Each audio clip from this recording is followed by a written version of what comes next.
Hi, I'm Peter Thomson and welcome to the Economics of Innovation. There's too much waffle in social media consulting, and as a result, B2B businesses aren't taking enough responsibility for their own social media presences. I've spotted 5 myths that have got to change if social media is going to become a more credible part of B2B companies. We've got to start holding social media to the same commercial disciplines that you hold every other part of your business to. So, myth number 1 is that social media is an entirely marketing function. People seem to persist in leaving social media entirely to the marketing team. This is one of the most dangerous myths that I've come across. Social media impacts on customer service, on public relations, recruitment, and even procurement. Firewalling social media inside your marketing team is a little bit like reserving email for use only by your IT department. So what's a decisive action that you could take today to address this myth? Start by giving your customer support team the password to your Twitter account. This allows them to start having conversations and being part of that community. Myth number 2 is that you can outsource social media entirely. You can outsource particular functions like social media monitoring or copywriting or even video editing. But wholesale outsourcing of your social media is a little bit like outsourcing sex. It's the sort of thing that you can do, but it's not a long-term sustainable solution. So a decisive action that you can take to address this myth is to make social media one person's responsibility internally and let them act as a pivot point for all of the internal and external stakeholders so that they've got oversight. Myth number 3 is that social media is free. Everything takes time. Every minute that you're investing in Facebook is a minute that you're not spending on product development or direct sales.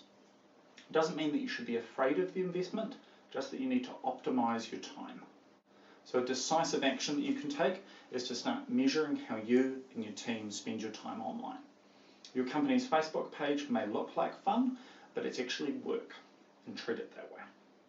Myth number 4 is that you need a consistent voice across all channels. In actual fact, your LinkedIn audience is probably made up of your peers and professional contacts. Twitter followers might be developers or designers or some other community. And your Facebook, you might be having conversations with university graduates or potential new hires. Each of these communities do need some visual brand consistency, but you wouldn't talk to your grandma in the same tone of voice that you use down at the pub.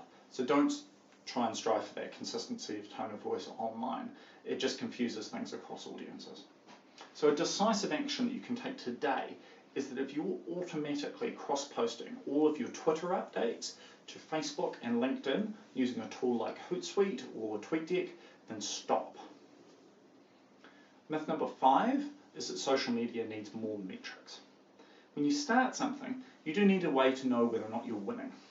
But as soon as you're up and running with social media, then you need to start chasing a different type of metric. Chasing the almighty follow or new fans incentivizes exactly the wrong sort of behavior.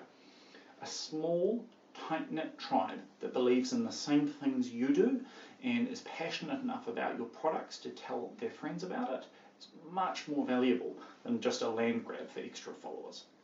You need better, not more metrics. So a decisive action that you can take today is to change your metrics from growth metrics, like followers or fans, and start measuring engagement metrics, such as retweets or reshares.